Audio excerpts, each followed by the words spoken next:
கிடக்குற மாதிரி. நான் இதை பார்த்தேன்னா பாருங்க மூஞ்சி எப்படி வந்து பழந்து போயிருக்குதுன்ட்டு. நேரில் எவ்வளோ அழகாக இருக்கிற அந்த ஃபோட்டோவில் இவன் இப்படி போய் ஆக்சிடென்ட் ஆகி சாகுவான்னு நான் கனவு கூட நான் நினச்சி பார்க்கலைங்க. பெற்றவங்களுக்கு தாங்க தெரியும் பிள்ளைங்களோட அருமை என்னன்ட்டு.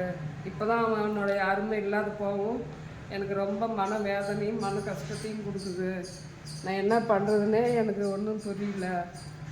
எல்லாம் நீங்களும் வந்து பிள்ளைங்கள ஜாக்கிரதையாக வண்டியில் போக சொல்லுங்கள், ஹெல்மெட் போட்டுட்டு போக சொல்லுங்கள், ஜாக்கிரதையாக வந்து வாங்கடா போங்கடான்னு சொல்லுங்கள், நைட் டைமில் வெளியில் போக வேண்டாம்னு சொல்லுங்கள்.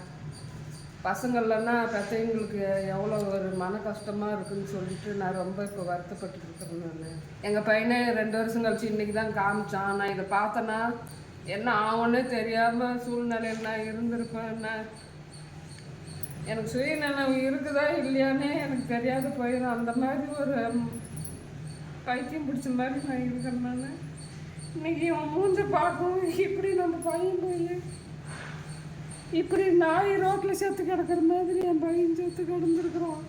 அவன் நேரமோ என்னமோ என்னை விட்டு போயிட்டான்.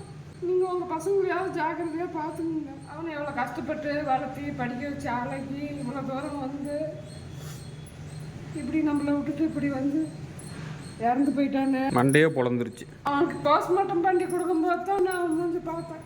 இன்றைக்கி தான் அவன் ஆக்சிடென்ட் ஆன ஃபோட்டோவே நான் நேரில் பார்க்குறேன். பார்த்ததே எனக்கு ரொம்ப அதிர்ச்சியாக இருக்குது. எந்த வேலையுமே ஓட மாட்டேங்குது.